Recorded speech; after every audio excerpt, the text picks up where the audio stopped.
Anyone that has not been scared by their Torah learning simply has not learned. So how could it be that someone can say that they learned the entire Shas but still desecrate Hashem's name on a regular basis?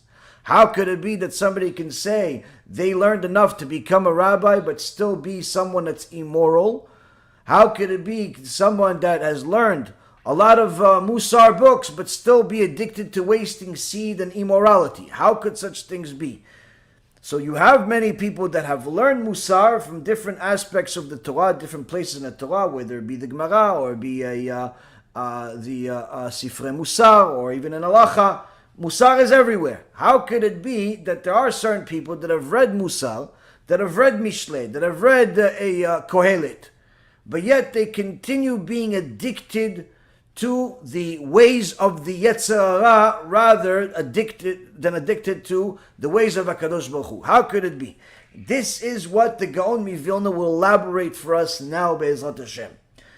So he says the following: Aval chas v'shalom lo tiyeh tachlit lekriyat levad, ki baze en mitpael ha'adam. גם כמה בני אדם קוראים בספרי מוסר ואינם מתפעלים, והוא בשביל הנזכר למעלה ועוד. Here the Gaon Mivilna gives us clear instructions, which we will elaborate on, Be'ezrat Hashem, of why there are people that can learn Mussar, love Mussar, but yet remain Reshaim Arurim, or simply remain wicked people, according to the Torah, because they're addicted to immorality, addicted to all types of sins, even though they've learned Mussar, and sometimes even do things that you cannot believe. You cannot believe that this person has ever learned a single day of Mussar. All types of things, all types of stories that I've seen or I've heard, and you just can't believe that such a person has ever learned a page of Torah in their life. Needless to say, Mussar, the teaching that is supposed to soften a person's neshama and make them a better person, ethical teachings. How could you spend your time learning ethical teachings and be unethical? It doesn't make any sense. But yet there are countless people just like this.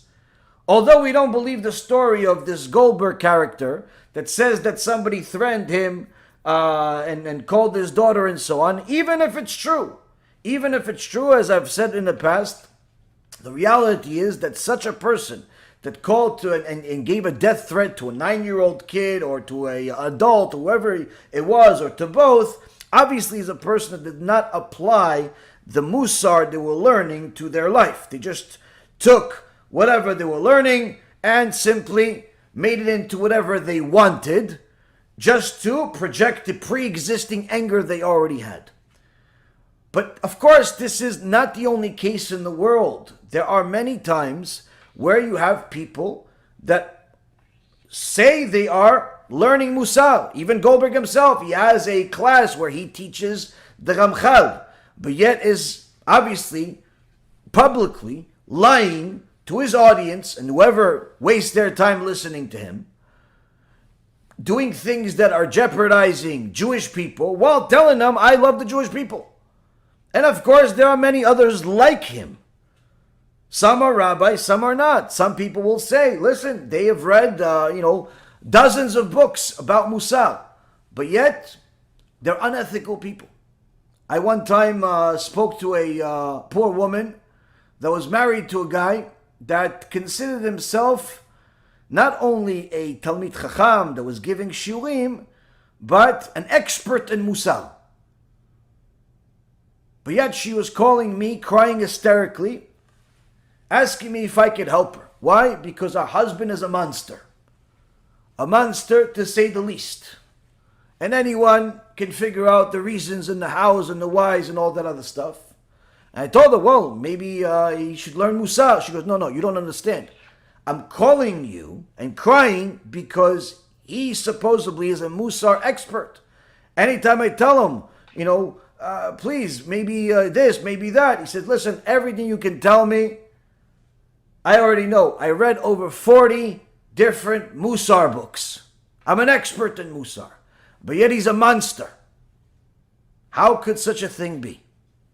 The Gaon Vilna elaborates and says, although he said, go learn the Mussar books, the Kohelet, the Ecclesiastes, or other books that you're interested in, God forbid that the reading of these Mussar books should become the sole objective. For this reading of Mussar books alone does not transform a person. Indeed, there are many people who read Mussar works and they're not transformed. This is because of what we have mentioned above, which is that reading alone does not affect change in a person. How could such a thing be that a person could watch a shiur Torah from someone that is scaring them, telling them about the consequence of their crimes, what's going to happen in this world or the next, and yet the person will care less and even make fun of it, or simply it'll come in and out simultaneously? How could such a thing be? How could somebody tell you, listen, look at my library. I have Mesilat Yesharim, Path of the Just. I have Sharet Teshuva. I have this. I have that. I've read all of them.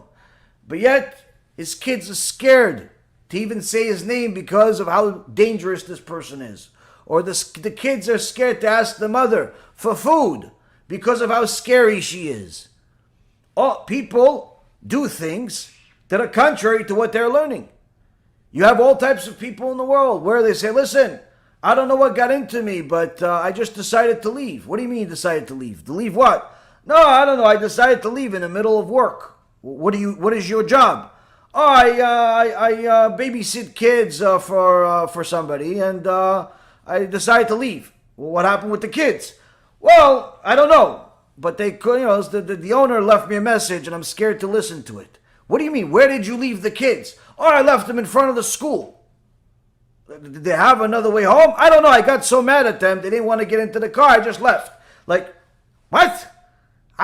You irresponsible person. Did you ever think about that? No, they don't think about that. They don't think about that. Or people that take, people's money and do what they want with it instead of what they were supposed to do with it. Didn't you earn this person's trust? Didn't you work on earning this person's trust? How did you take that money and use it for things that are against everything you said?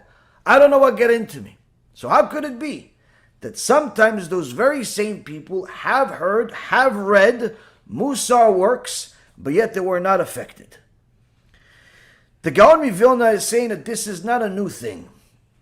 In fact, there are people that read Mussar works, but they're not transformed. Nothing happens. They'll watch a Mussar lecture and still remain the very same animal they were, and sometimes an even more dangerous animal. Sometimes they'll use the Mussar that they know as a weapon, rather than as something that will make them a better person. There's a joke that's you can learn Mussar from, where there was one time an arrogant young man that refused every shidduch that the rabbi sent him. No girl was good enough for him. He viewed himself as a chacham, as a special person, like this arrogant young kid told me one time, listen, Rabbi, I'm not a regular person. Ani lo ish pashut. You have to talk to me with respect. Okay, blocked. People like that, it's really, you can't help people like that because whatever you say is deleted before it enters.